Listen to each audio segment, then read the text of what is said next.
جو حضرت عمر بن خطاب سے لڑے مولوی کہتے ہیں وہ بھی مرتد، جو حضرت عثمان بن عفان سے لڑے شہید کرنے والے بھی صحابی، جو حضرت عثمان سے لڑے مولوی صاحب کہتے ہیں مرتد،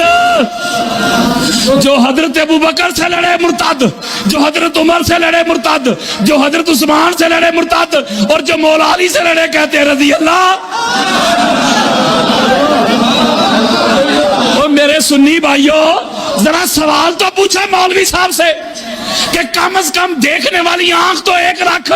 قانون تو ایک رکھ، آئین تو ایک رکھ، دستور تو ایک رکھ، کسوٹی تو ایک رکھ، پیمانہ تو ایک رکھ۔